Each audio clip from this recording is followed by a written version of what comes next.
سورية الجنسية، والدة الطفل محمود. محمود قبل برامج أبو عمر كان طفل مشتت الانتباه، إدراكه معدوم، شعوره بالألم خفيف جدا، كان عمره العقلي لا يتجاوز ال9 شهور، رغم أنه أنا قبل ما أطبق برامج أبو عمر كان عمره سنة و9 شهور. كان بيعتمد علي بكل شيء، بأكله بشربه، ما بيعرف يعلمني إنه هو جوعان ولا عطشان أو بده ينام نهائيا، لا بإشارة ولا بطريقة لفظية نهائيا. كان يبكي وأنا بدي أعرف ليش عم يبكي. كان يفيق بالليل كتير وعنده نوبات بكاء شديدة مجهولة السبب. كان نمطي في الطعام لأبعد الحدود، كل ما يكبر كان يصير نمطي أكتر. آخر مرحلة وصل إنه ما بياكل غير رز وملوخية وكاسترد ونوع محدد من الكيك فقط لا غير، يعني لا بيشرب حليب ولا عصير ولا بياكل فواكه. حتى عضلاته كانت رخوة كتير، وبالأخص عضلات الفكين، فكان قضم الخبز كتير من الأحيان ما بيقدر يقضه للخبز. أحيانا كان يتضايق إذا حدا قرب عليه أو لمسه. كان مهووس بتدوير العجلات والأشياء، كان عنده حركات غريبة عديدة، ويخاف من الأصوات حتى العادية، حتى إذا صوت عادي كان يخاف منه. ما بيعرف كان يلعب لعبه، يعني حتى الألعاب اللي مخصصة لعمر السنة ما كان يعرف يلعب فيها، وحتى عضلاته ما كانت تساعده. يعني في بعض الألعاب بحاجة لشد أو بحاجة لتشغيل زر، يعني زر لازم يشغله حتى تبدأ تشتغل اللعبة. كانت عضلاته ما بتساعده يعني إنه هو يقوم بتشغيل الألعاب.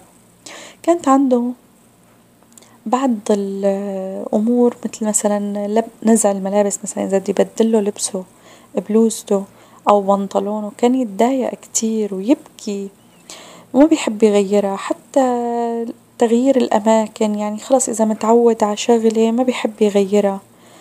كان يدور حوالين نفسه كتير، كان يركض من حيط لحيط كمان كتير وهو مبسوط.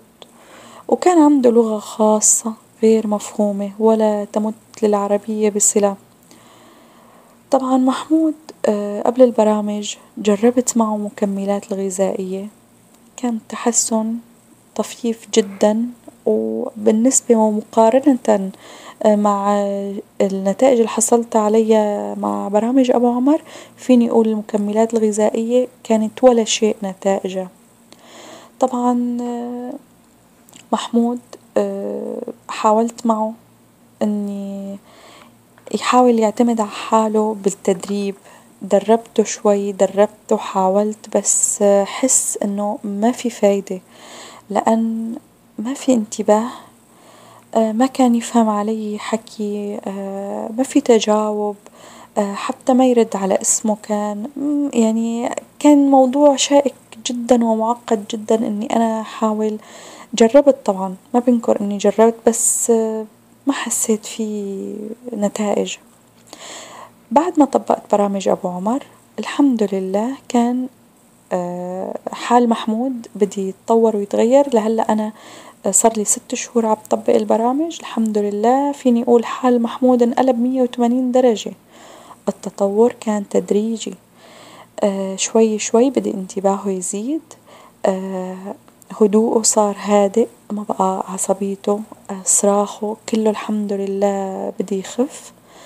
كل ما كنت أقطع شوط أكتر بالتطبيق البرامج كان إدراكه يزيد، والحمد لله بدأ يعتمد على حاله بالأكل وبالشرب.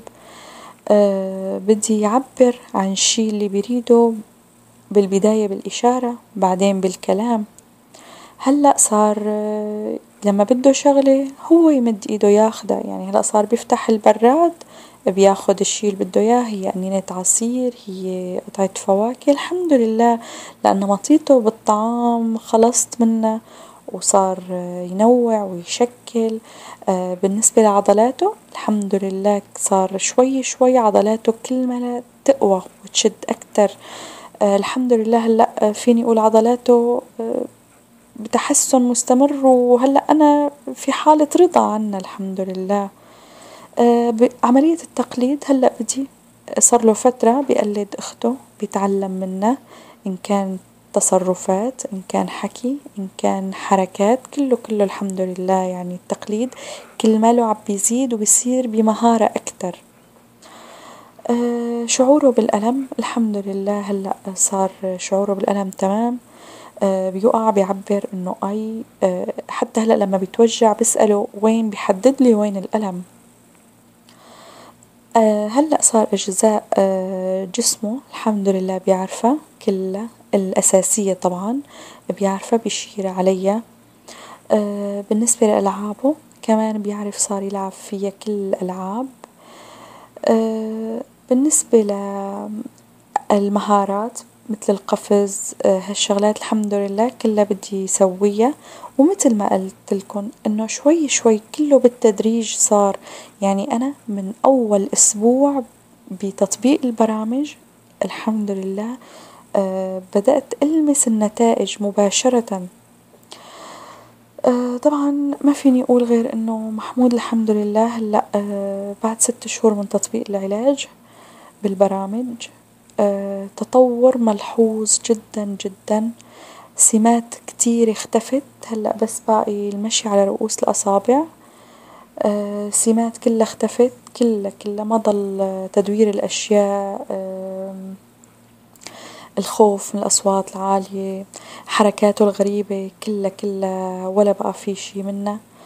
الحمد لله أنا مستمرة هلأ مع تطبيق البرامج، ونقول إن شاء الله بنوصل لمرحلة بكون أبو عمر بيقلي إنه خلاص وصلنا للطريق السليم وخلصنا برامج، والحمد لله على كل حال، ومشكور أبو عمر كتير.